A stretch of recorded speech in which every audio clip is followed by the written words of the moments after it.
उसमें हम लोगों ने एक क्योंकि वहाँ पे सर्टेन वीडियोस वगैरह प्रोड्यूस करे गए थे और कोर्ट में पूछा गया था हम लोगों से कि what are you doing about it, और कोर्ट का जो ऑर्डर आया है उसी टाइम आ गया था आफ्टर हाफ एन आवर। तो उसमें जो डायरेक्शंस हैं वो एसएसपी के लिए काफी क्लियर डायरेक्शंस हैं इन्वेस्टिगेट करने के लिए। जो भी एलिगेशंस हैं वो सब ने आप लोगों ने बढ़ाई है। तो कोर्ट ने जब ये क्वेरी करी थी कि इसमें फर्दर क्या क्या हो सकता है डिस्ट्रिक्ट इलेक्शन ऑफिसर की ओर से, तो हम लोगों ने कोर्ट को वो जो भी लीगल प्रोविजंस अवेलेबल है, क्योंकि जो नियमावली है जिला पंचायत अध्यक्ष उपाध्यक्ष के चुनाव की, उसमें काफी क्लियर नहीं है इस तरह के कंडीशंस को लेकर, वो बड़ा समरी में है। तो उसके क्रम में एकमात्र जो गाइडलाइन बचती है वो 2019 की एक रिट पिटीशन है, ऑनरेबल हाईकोर्ट के डायरेक्शंस हैं, तो काफी विस्तृत डायरेक्शंस हैं। उसमें लॉ एंड ऑर्डर सिचुएशन और बहुत सारी सिचुएशन के बारे में क्या क्या स्टेप्स लिए जा सकते हैं वो काफी क्लियर करा गया है। तो उसी के क्रम में जो एक ऑप्शन अवेलेबल था, तो वो हम लोगों ने कोर्ट को सजेस्ट करा था कि district election officer can send a report to आयोग फॉर रीपोलिंग, और उसके बाद आयोग जो भी दिशा निर्देश देता है तो फर्दर जो डीओ है उसके हिसाब से प्रोसीड करेंगे। तो ऑनरेबल कोर्ट ने काफी क्वेरीज करी थी कि आप कितने दिन में रिपोर्ट भेजेंगे, तो हम लोगों ने कमिट कर दिया था टाइमिंग के बारे में भी। और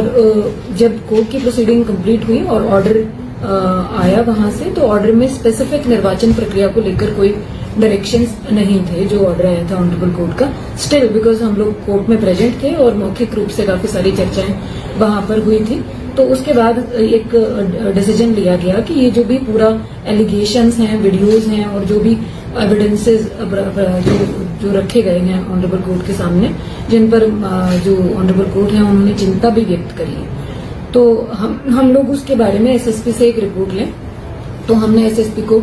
एक पत्र भेजा था एडमिनिस्ट्रेशन की तरफ से कि इसके बारे में एक कोई रिपोर्ट दे दी जाए। तो काफी जो देर होने के बाद भी कोई कंक्लूसिव रिपोर्ट नहीं आ पाई कि इसमें अभी इन्वेस्टिगेशन में क्या क्या हुआ है और क्या कह सकते हैं सर्टेन तरीके से कि ये क्या है। अभी वो इन्वेस्टिगेशन चल रही है और काफी लेट एक रिपोर्ट मुझे एसएसपी की प्राप्त हुई थी, जिसमें उन्होंने अभी तक क्या स्टेप्स उठाए हैं उसके बारे में विस्तार से बताया, जैसे एफआईआर वगैरह दर्ज करी है, कुछ लोगों की अरेस्टिंग करी है। लेकिन ये जो वीडियोज प्रोड्यूस करे गए और ये जो पूरा घटनाक्रम हुआ, इसके बाद ये किडनैपिंग का पॉसिबिलिटी था या कोई और अन्य चीज थी, इसके बारे में कोई भी जो कंक्लूसिव रिपोर्ट है वो नहीं दी गई थी। फिर भी हमने आयोग को एक सारा तथ्य लिखते हुए और कोर्ट की जो प्रोसीडिंग्स है उसको लिखते हुए आयोग को एक पत्र भेजा था यहाँ से, जिसमें हमने आयोग से 2 बिंदुओं पर दिशा निर्देश मांगे थे कि क्या हम whether to proceed further as per the procedure prescribed in guidelines और गो फॉर रिपोर्ट। तो दोनों में से जो भी है वो सारी चीजें लिखते हुए हमको दिशा निर्देश दे दें। तो उस वक्त आयोग का एक हमको प्राइमरी रिस्पांस प्राप्त हुआ था, जिसमें शायद कुछ कंफ्यूजन्स थे, क्योंकि ये सारा घटनाक्रम बड़ी जल्दी हुआ है और आयोग को का जो लॉयर था वो भी शायद कोर्ट में उस वक्त प्रेजेंट नहीं था, तो उनको केस के बारे में बहुत शायद डिटेल नहीं पता थी। तो आयोग का ये अजम्पशन था कि आयोग इसमें पार्टी नहीं है, तो उन्होंने कुछ हमको भेजा था इंस्ट्रक्शन, जिसमें फिर उनको स्थिति स्पष्ट करी गई थी आयोग को कि ऑनरेबल जो कमीशन है इलेक्शन कमीशन, वो इस पिटीशन में पार्टी है और ये जो डायरेक्शंस हैं 2019 के पिटीशन के,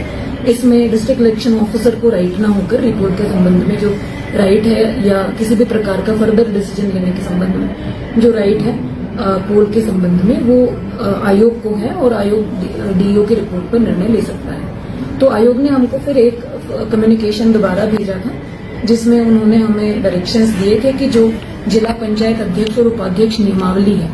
उसके अंतर्गत जो जिला निर्वाचन अधिकारी के अधिकार हैं, आप उसके तहत जिला निर्वाचन अधिकारी हैं, आप उसके तहत प्रोसीड कर सकते हैं। और क्योंकि कोर्ट ने इसमें किसी भी प्रकार के प्रतिबंध नहीं लगाए हैं मतदान प्रक्रिया पर, तो आप एज पर नियमावली डिसीजन ले सकते हैं। तो फिर नियमावली में क्योंकि हम लोगों ने उसको देखा हुआ था, तो जो नियमावली कहती है वो जिला पंचायत अध्यक्ष और उपाध्यक्ष के संबंध में डीईओ को पोल को स्थगित करने या रिपोल के संबंध में किसी प्रकार का प्रोविजन नहीं करती है,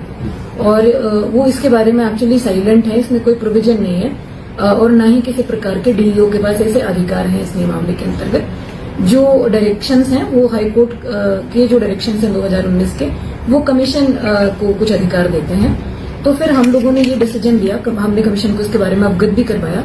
और हमने एक ऑर्डर यहाँ पे पारित किया, ये डिसीजन लिया क्योंकि सुबह से 9 बजे से पूरा का पूरा पोलिंग स्टाफ जो है वो रात के 12 बजे तक वहीं पर बैठा हुआ था और जो वीडियोग्राफी है वो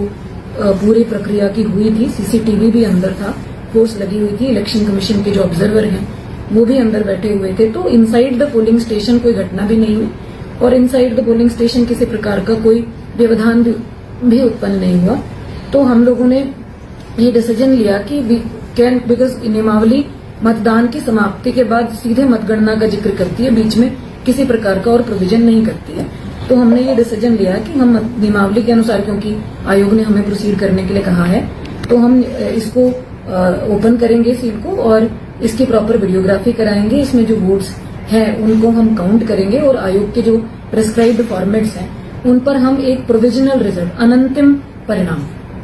को तैयार करके और उसको जो भी उसमें गाइडलाइंस हैं कि कैंडिडेट्स और उनके जो एजेंट हैं उनकी उपस्थिति में आप जो है ये अधिकृत एजेंट की उपस्थिति में आप ये सारी प्रक्रिया करेंगे, वीडियोग्राफी करेंगे और ऑब्जर्वर की उपस्थिति में ये सारी प्रोसेस करेंगे। ये डिटेल डायरेक्शंस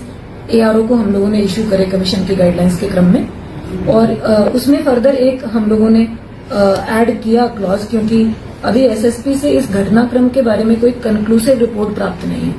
तो हम ये नहीं कह सकते कि ये किडनैपिंग का केस है। जब ये रिपोर्ट आ जाएगी जांच की तभी हम इसके बारे में सर्टेन कुछ कह पाएंगे। तो इसलिए हमने उसमें ये जोड़ा ताकि ये जो रिजल्ट है ये किसी भी दोनों पक्षों में से किसी के भी हित को प्रभावित न करे, इसलिए उसको डिक्लेयर नहीं किया गया ऑफिशियली। उस पूरी प्रोसेस को कंप्लीट करके आयोग के दिशा निर्देश के अनुसार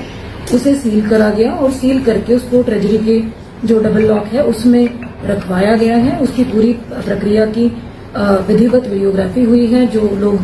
कुछ पक्ष, एक पक्ष के जो एजेंट्स हैं वहां पर आए थे तो उन्होंने हस्ताक्षर भी किए, उनको दिखाया भी गया है और एक एक मतपत्र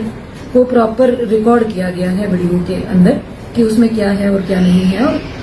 बाकी पूरे डिक्लेरेशंस करके हम लोगों ने ये सील करके अभी रिजल्ट, अनंतिम जो रिजल्ट है उसको रखा है। आयोग को भी इसको सीलबंद लिफाफे में भेज दिया गया है और ट्रेजरी में इसमें एक कॉपी रखी गई है जो 18 तारीख को जो माननीय न्यायालय की जो हियरिंग है इस पर्टिकुलर केस में, तो ये सारी जो फैक्ट्स हैं और जो रिपोर्ट्स हैं और गाइडलाइंस हैं इसके क्रम में हमने जो निर्णय लिए और क्या इसमें फाइनली रिजल्ट रहा वो हम आयोग को एडमिनिस्ट्रेशन की तरफ से ऑनरेबल कोर्ट को सबमिट करेंगे 18 तारीख को। और उसी दिन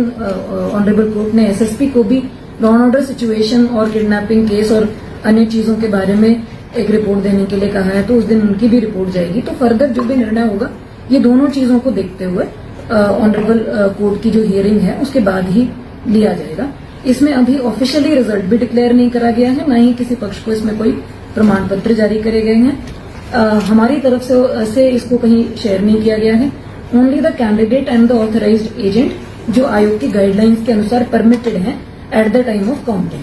तो उनके हस्ताक्षर लिए गए हैं। उनको भी ये समझाया गया है कि ये ऑफिशियल रिजल्ट नहीं है, इसको डिक्लेयर नहीं करा जा रहा है और इसको हम सीलबंद रख रहे हैं। ऑनरेबल कोर्ट के जो भी फर्दर डायरेक्शंस होंगे उसके अनुसार आगे की प्रोसीडिंग्स करी जाएंगी।